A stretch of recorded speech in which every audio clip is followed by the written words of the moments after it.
ఈరోజు చంద్రబాబు వెన్నుపోటుకి 2 ఏళ్ళు అనేటువంటి ఈ ఏదైతే కార్యక్రమాలు పార్టీ ప్రకటించిందో దానికి సంబంధించినటువంటి పోస్టర్ని విజయన్న ఆవిష్కరించడం జరిగింది.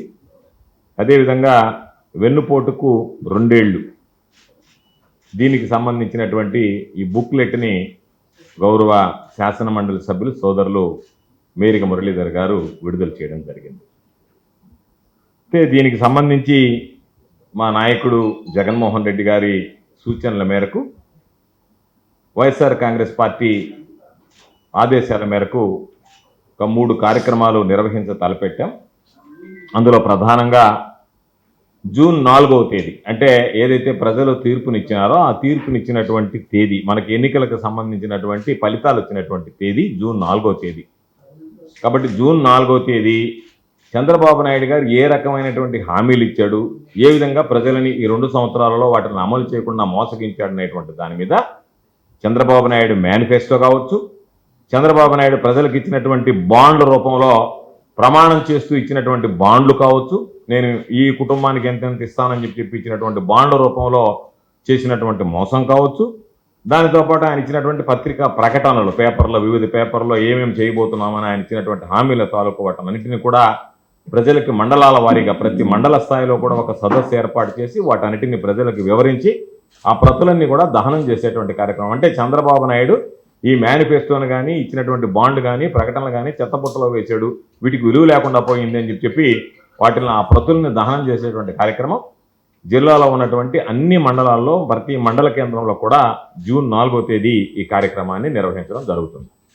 అదేవిధంగా జూన్ 8వ తేదీ 9వ తేదీ ప్రత్యేకించి చంద్రబాబు నాయుడు చేసినటువంటి మోసాలు, వెన్నుపోటుకి 2 ఏళ్ల పేరుతో అనేక రకాలైనటువంటి కార్యక్రమాలు, చంద్రబాబు నాయుడు హయాంలో జరిగినటువంటి మోసాల దగ్గర నుంచి చంద్రబాబు నాయుడు ఏ విధంగా మోసించాడు, ఏ విధంగా ప్రజలను వంచాడు అనేటువంటి అన్నింటి మీద కూడా ఒక సదస్సు విద్యార్థులు, యువత, మహిళలు, అన్ని వర్గాలకు సంబంధించినటువంటి వ్యక్తులు, నిరుద్యోగులు అందరితో కలిసి ఒక సమావేశాన్ని ఆ రోజు టౌన్ హాల్ స్థాయిలో ఒకటి ఏర్పాటు చేస్తున్నాం.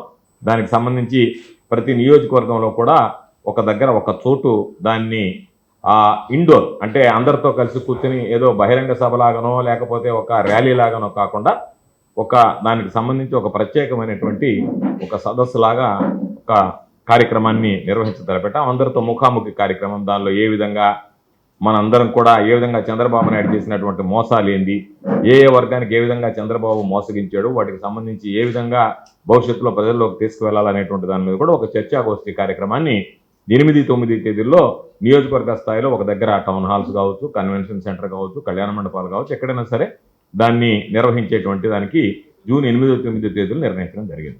చివరిగా జూన్ 12వ తేదీ ఏదైతే ఉందో రాష్ట్ర వ్యాప్తంగా ప్రతి నియోజకవర్గంలో కూడా నియోజకవర్గ స్థాయి ర్యాలీలు, భారీ స్థాయిలో ర్యాలీలు, నిరసనలు ఆ రోజు వెన్నుపోటుకి వ్యతిరేకంగా చంద్రబాబు నాయుడు వెన్నుపోటుకు 2 ఏళ్ళు అనేటువంటి దానికి ఆ రోజు దానికి సంబంధించినటువంటి ఆ ర్యాలీని నిర్వహించి దానిలో నిరసన చేపట్టి చంద్రబాబు నాయుడు ప్రభుత్వాన్ని ఇప్పటికైనా చంద్రబాబు బుద్ధి తెచ్చుకుని ప్రజలకు ఇచ్చినటువంటి హామీలు ఏ విధంగా అయితే ప్రజలకు హామీలు ఇచ్చి ఓట్లు దండుకుని అధికారంలోకి వచ్చిన తర్వాత వాళ్ళని మోసం చేశాడో దాని మీద కూడా ఆ రోజు 12వ తేదీ జూన్ 12వ తేదీ చివరిగా ఒక కార్యక్రమం. కాబట్టి 3 కార్యక్రమాలు స్థూలంగా పార్టీ నిర్ణయించడం జరిగింది. దాని ప్రకారం ఈ జిల్లాకు సంబంధించి కూడా ఈరోజు పోస్టర్ విడుదల కార్యక్రమం అనుకున్నాం. రేపు నియోజకవర్గ స్థాయిలో పోస్టర్ విడుదల కార్యక్రమం ఉంటుంది. ఎల్లుండి మండల స్థాయిలో కూడా ఈ పోస్టర్ విడుదల కార్యక్రమం, ఈ బుక్కు సంబంధించినటువంటి ఆవిష్కరణ కార్యక్రమం చేపడతాం. దీనిలో వెన్నుపోటుకు 2 ఏళ్లకు సంబంధించి స్పష్టంగా అనేక రకాలైనటువంటివి దీనిలో పొందుపరచడం జరిగింది. చంద్రబాబు నాయుడు అధికారంలోకి వచ్చిన తర్వాత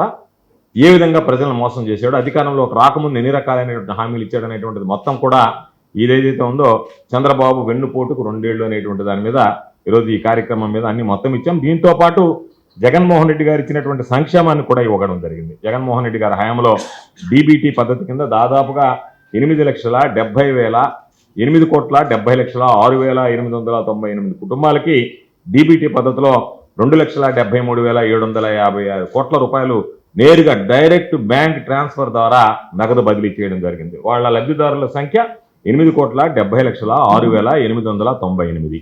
డైరెక్ట్ బ్యాంక్ ట్రాన్స్ఫర్ చేసిన ద్వారా బదిలీ చేసినటువంటి మొత్తం 2,73,756 కోట్లు. నాన్ డీబీటీ దాని కింద హౌస్ సైట్లు కావచ్చు, జగన్మోహన్ రెడ్డి గారికి సంబంధించినటువంటి గోరుముద్ద కానీ, విద్యాకారులు కానీ అనేక రకాలైనటువంటి కార్యక్రమాలు ఉన్నాయి.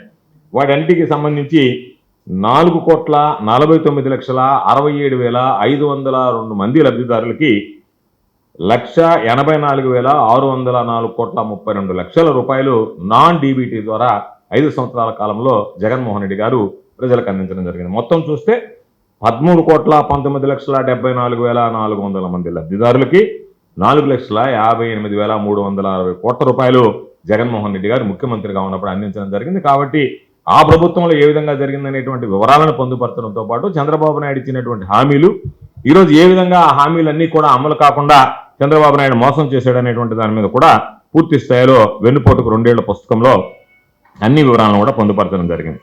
మా నాయకులు చేసినటువంటి ఈ ప్రయత్నంలో ప్రతి ఒక్కరం కూడా భాగస్వాములై కార్యకర్తలు, నాయకులు, డివిజన్ ఇన్ఛార్జెస్, మరి అదేవిధంగా క్లస్టర్ ఇన్ఛార్జెస్ కాడ నుంచి ప్రతి ఒక్క వైఎస్ఆర్ కాంగ్రెస్ పార్టీ కార్యకర్త కూడా ఈ కార్యక్రమంలో పాల్గొని ప్రజల దృష్టికి చంద్రబాబు నాయుడు గారు చేసినటువంటి ఈ దుర్మార్గపు ఆలోచనల్ని ఒక్కసారి వాళ్ళకి విశదీకరించేటటువంటి కార్యక్రమంలో మేమందరం కూడా భాగస్వాములు అవుతామని, మరి అదేవిధంగా మా నాయకులు ఇచ్చినటువంటి ఈ స్ఫూర్తితో ప్రతి ఒక్కరం కూడా ఎవరికి వాళ్ళు నియోజకవర్గ స్థాయిలో అదేవిధంగా మండలాల్లో కూడా ఈ కార్యక్రమాన్ని ప్రజల్లోకి తీసుకెళ్తామని చెప్పి మనం చేస్తూ సెలవు తీసుకుంటాం. మహిళలు అసహించుకుంటున్నారు, మేము వీళ్ళక ఓట్లు వేసి గెలిపించుకున్నాము అని చెప్పి. ఇయ్యలేదు సరికదా మీరు చెప్పినటువంటి ఏ స్కీము. ఈరోజు మీ పరిస్థితి ఎట్లుందంటే మేము ఇచ్చేసాం, మేము చేస్తాం అంటే మేము చెప్తే అయిపోయినట్టు అన్నట్టు మీరే శబాష్ అనుకొని మహిళలందరికీ మోసం చేసేసి గొమ్ముగా అయిపోతే సరిపోతుంది అనేటువంటి మీ ఆలోచన. అది తప్పు. మహిళలకి మీరు చేసిన అన్యాయాన్ని ప్రజలు గమనించారు, మహిళలు గమనించారు. మేమందరం కూడా వైఎస్ఆర్సీపీ పార్టీ మహిళా నాయకులు కానీ కార్యకర్తలు అందరం కూడా ఇటువంటి మోసం చేశారు, ఈ దగా జరిగింది కాబట్టి మేము మహిళల పట్ల నిల్చొని మహిళలకి వెనకాలండి వాళ్ళకి న్యాయం జరిగేంత వరకు పోరాటం కొనసాగిస్తూనే ఉంటాము. మీరు ఇచ్చినటువంటి హామీలు పూర్తి చేయాల్సిందే. హామీలు పక్కన పెట్టండి, ఈరోజు మహిళలకి రక్షణ ఉందా ఆంధ్రప్రదేశ్లో? ఎన్నిసార్లు ఎన్ని ఇన్సిడెంట్లు మీకు సంబంధించిన వాళ్ళు చేస్తేనే వాళ్ళని వెనకేసుకొస్తున్నారు. మామూలు ప్రజలు చేస్తే కనీసం వాళ్ళకి సరైన శిక్షలు లేవు. అదేమనంటే మొన్న నవ్వొచ్చింది, శక్తి యాప్ మేము కనుక్కున్నాము అని చెప్పి దిశ యాప్ని కాపీ కొట్టారు, దాన్ని శక్తి యాప్ చేస్తారు. సరే ఏదో ఒకటి సొంతంగా ఏది చేయడం మీకు ఎట్లాగూ తెలీదు. సరే కనీసం కాపీ కొట్టిందైనా దానికి 100% న్యాయం చేశారంటే అది లేదు.